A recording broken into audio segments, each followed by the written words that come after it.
Hello everyone, this is your history teacher here, and today I'm going to start the very first chapter of NCERT Grade 6 Our Past Part First, that is what, where, how and when. So let's start.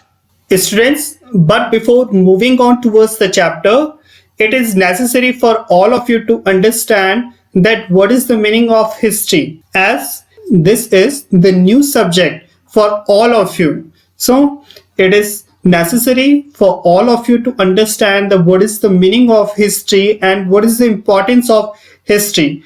Students, history will help you understand how this present evolved. It will tell you about the past of the present. Students, when we live in a society, we become used to the world around us.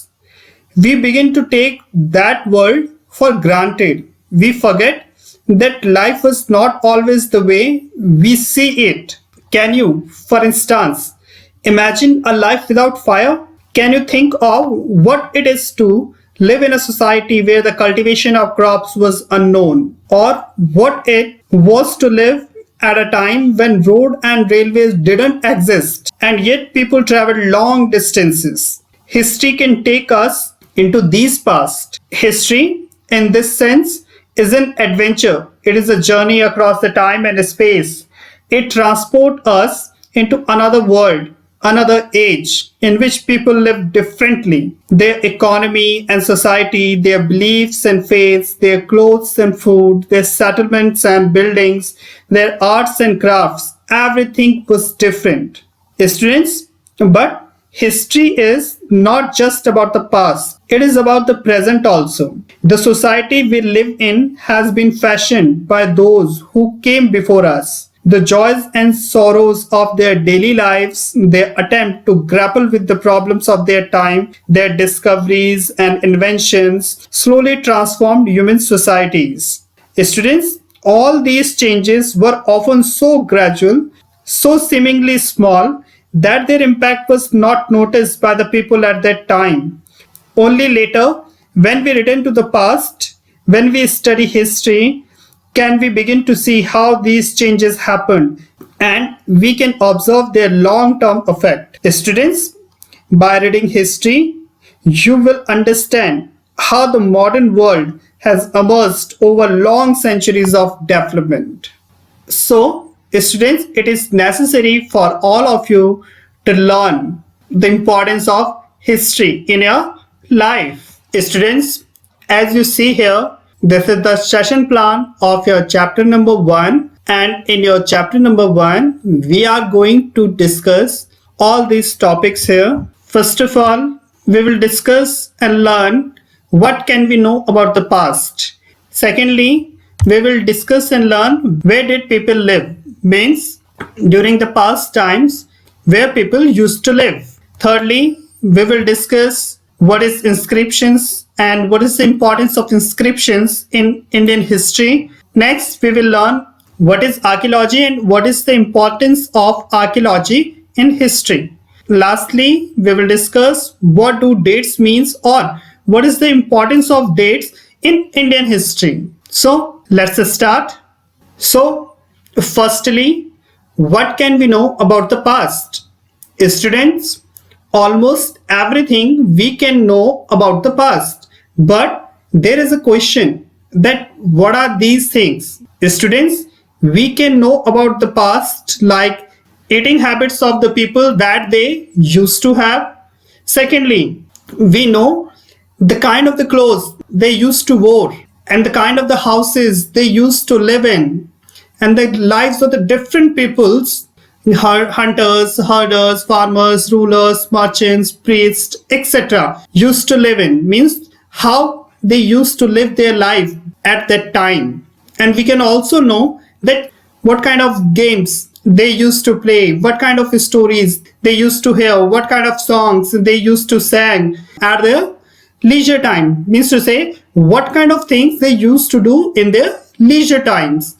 And here in this chapter, you can know everything about the past of those people. And students, by knowing all these things of that time, we can recreate the history of past. Now, moving on towards the next slide. Students, as you can see here, the heading, where did people live? Means that time where usually people used to live. Students, that time people used to live basically near the banks of the river, like for example Narmada river. That time people used to live around the bank of Narmada river, and that time people were skilled gatherer. Skilled gatherer means one who always travel from one place to another in search of food, shelter, etc. And why they usually live around the bank of the river? Because they knew about the vast wealth of plants in the surrounding forest, because as water are available.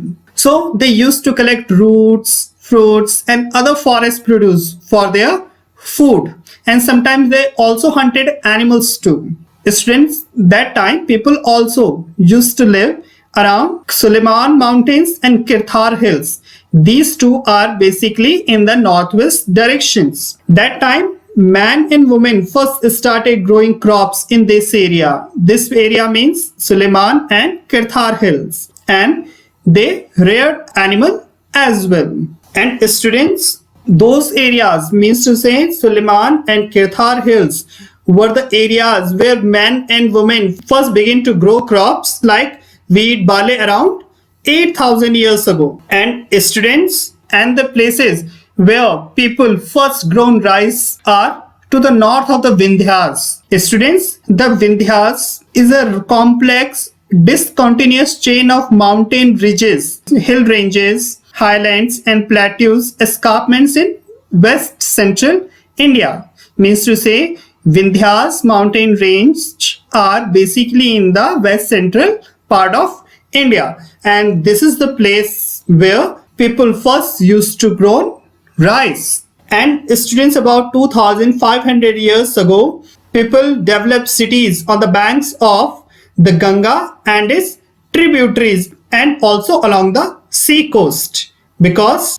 as well as sufficient water as well as fertile soil is available around the bank of river Ganga and its tributaries. So people develop cities along the bank of Ganga and its tributaries. Now the question is, what are tributaries? Student, a tributary is a stream or a river which flows into a larger river. A tributary doesn't flow directly into a sea or ocean. For example, Gomti and Son, these two rivers are the tributaries of river Ganga. And student, at that time, the area along the bank of Ganga and its tributary rivers and to the south of the Ganga was known as Magad. That is in Bihar in present time. And that time, man and woman, as I said also earlier, that man and woman always moved from one place to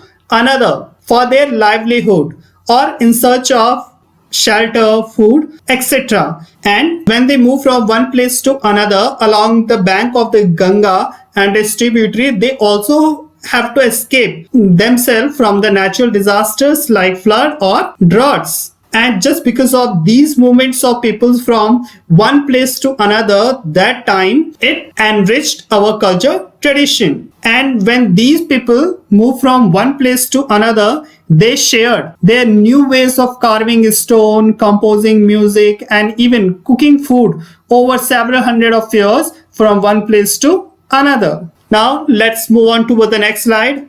Students, now in this section you will learn that where the words India and Bharat come from. Student, the name India came from the word Indus, and that is also called as Sindhu in Sanskrit. Means the word Indus, also known as Sindhu in Sanskrit language. Students, around 2500 years ago, the Iranians and the Greeks who came to India from the northwest side called the river Indus as Hindos and Indos, and the land to the east of this river was called India. Now question is, whom do we call Iranians and Greeks? Students, Like us, we are the citizen of India. That's why we are also known as Indians. In the same way, one who is the citizen of Iran known as Iranians, and one who is the citizen of Greece called Greeks. Now, in the same way, the name Bharat refers to a group of people who lived in northwest part of India. They are also mentioned in Rig Veda some 3500 years ago. Later, this name was used for our country, and thus how the two words India and Bharat originated in the past time. Now, let's move on towards the next slide. Now, student, in this section, you will learn that from where we can find about the past. Students, there are several ways of finding about the past. One is to search for and read books that were written long ago, and these were called manuscripts. Students, manuscripts means handwritten text. Basically, those books that were written by hand at that time, and these manuscripts were basically written on palm leaves or on the bark of a special kind of tree that is known as birch. This birch tree basically found in the Himalayas region. Students, these manuscripts were basically dealt with all kind of subjects like religious beliefs and practices, the lives of kings, medicine and science. Besides all these subjects, these manuscripts are also related with some epics, poems, plays as well. Means to say, some epics like Mahabharata, Ramayana, poems, plays written by hand of that time in these palm leaves and the bark of birch tree. As you see here, here are the two examples of your manuscripts. These are basically written on the bark of birch tree, and these are the manuscripts. Now, let's move on to the next slide. Now, students, the second source from where we can find about the past, that are inscriptions. Students, inscriptions are writings on relatively hard surfaces such as stone or metal. Sometimes kings of that time got their orders inscribed on these stones and metal so that people could see, read and obey them. Students, there were other kind of inscriptions as well, where men and women, including kings and queens, recorded what they did. For example, kings often kept record of victories in battle. As you see here in your next slide, here this is the example of inscription. As I said in the earlier slide also, that these inscriptions are basically inscribed on stones or some kind of metals. And here the next example, as you can see here, this is the iron pillar of Mehrauli, and you also know that this iron pillar is also known as Ashoka Pillar. And these inscriptions that you see here that are inscribed on this pillar are basically related to Ashoka, the king. And by reading these inscriptions, you will get to know more about Ashoka, that what kind of ruler he was, what are his victories, etc. Now let's move on to the next slide. Students, now here is the next source, that is archaeologist, from where we get to know about the past. But before going through this topic, it is necessary for all of you to understand that what is the meaning of the term archaeology, from where the word archaeologist comes. Student, archaeology is the study of the past by looking for the remains and objects left by the people who lived long ago. These remains can include old coins, tools, buildings and inscriptions. And the person who studies the remains of buildings made of stones and brick, paintings, sculpture, etc. are known as archaeologists. Students, archaeologists look for artifacts which are the things made by the people of that time, and these artifacts reveal more about the past, that what kind of life people used to live that time. They also carry an excavations. Excavation means digging the surface of the earth. Students, archaeologists also study bones of animals, birds and fish to find out the food habit of the people of past. They even study the plant remains, but the plant remains barely survive for so long. As you see here in your next slide, here are the two examples. As you can see here, this one is a part that were excavated by the archaeologist. And in the same way, as you can see here, these are the coins that are basically related to the time period of different rulers of the past time. So from these kind of sources, we get to know about the past. Now let's move on to the next slide. Now, one past or many? Students, as in the starting of our discussion, I already mentioned that you are reading the NCERT textbook of history, that is our past part first. And as you know that this word past is the plural form of the word past. And why the word past used here? It is used here to draw your attention to the fact that the past were different for different groups of peoples. The past was not same for different group of people. For example, the lives of the herders and the farmers were different from those of the lives of kings and queens. In the same way, the lives of merchants were totally different from those of craftspersons. In fact, this is true even today, as people follow different practices and custom in different part of the country. Students, the archaeology didn't help us to know more about the ordinary people in the past because they didn't keep records of what they did. As I said earlier also, that the evidences that basically archaeologists excavated are related with kings and the queens, because that times the mostly inscriptions or the manuscripts are related with the influential persons like kings and the queens, and that's why archaeology didn't help us to know about the life of the ordinary people. Now let's move on to the next slide. Students, as you all know that history is all about to remember the dates. So here you will learn that what is the meaning of AD or BC. Students, the term BC stands for before Christ, means before Jesus Christ birth. The years are basically counted from the date to the birth of Jesus Christ. Jesus Christ, who was the founder of Christianity. All dates before the birth of Christ are counted backwards and usually have the letter BC. So wherever you see the word BC, means to say this event happened before the birth of Jesus Christ.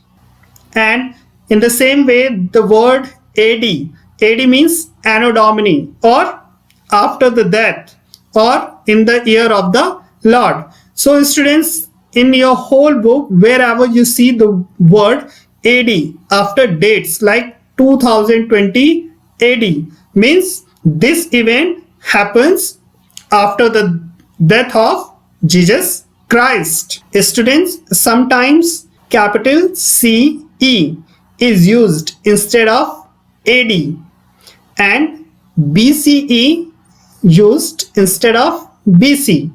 The letters CE, capital CE, stand for Common Era, and the letters BCE, capital BCE, for Before Christian Era.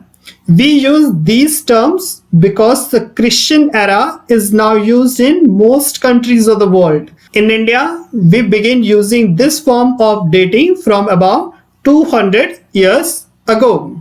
So, students, your first chapter of history is finished here, and that's all about your chapter. I will be come soon with a new chapter.